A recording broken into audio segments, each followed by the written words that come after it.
क्या आप जानते हो कि काली माता रक्त क्यों पीती थी? एक बार दो शक्तिशाली राक्षसों ने ब्रह्मांड के ढांचे को खतरे में डाल दिया था और उन दो राक्षसों का नाम था रक्तबीज और शुंभ। रक्तबीज में एक अनोखी सी क्षमता थी।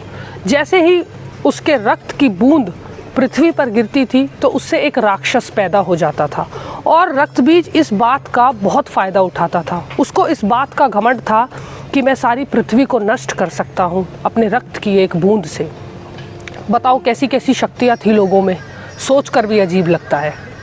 तो ये सब देखकर देवताओं ने ब्रह्मांड के अंत के डर से शक्तिशाली दुर्गा माता से मदद मांगी। राक्षसों का अत्याचार देखकर दुर्गा माता क्रोध से भर गई और उनके माथे से काली माता प्रकट हुई। अब जैसे ही काली माता ने युद्ध के मैदान में प्रवेश किया तो काली माता का क्रोध बेजोड़ था। उन्होंने रक्तबीज से जमकर लड़ाई की, लेकिन रक्तबीज की एक भी बूंद रक्त की पृथ्वी पर गिरती थी तो उससे राक्षस पैदा होते रहे। तो काली माँ ने एक योजना बनाई। काली माँ ने क्या किया, अपनी लंबी जीभ से रक्तबीज की हर बूंद को पृथ्वी पे गिरने से पहले ही पीती रही और एक भी राक्षस को पैदा नहीं होने दिया।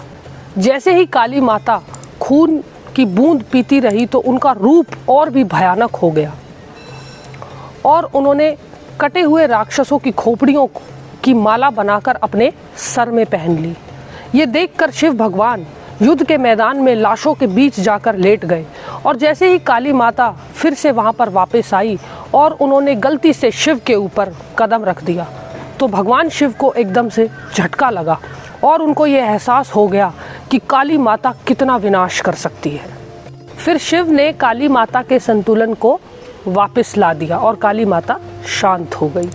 काली माता का चित्रण रक्त के साथ साथ बुराई को ख़त्म करने के दृढ़ को भी दर्शाता है। इससे हमें ये भी सबक मिलता है कि अगर शक्ति अनियंत्रित तरीके से कहीं भी छोड़ दी जाए तो वो विनाश का कारण बन सकती है।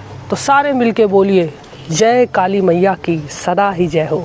तो दोस्तों, आपको मेरी ये कहानी कैसी लगी ये मुझे कमेंट करके ज़रूर बताइएगा और अगर अच्छी लगी तो लाइक कीजिएगा और मुझसे जुड़े रहने के लिए मेरे चैनल नेहा यादव भक्ति भवन को सब्सक्राइब कीजिएगा। जय माँ भवानी, जय काली मैया की सदा ही जय हो।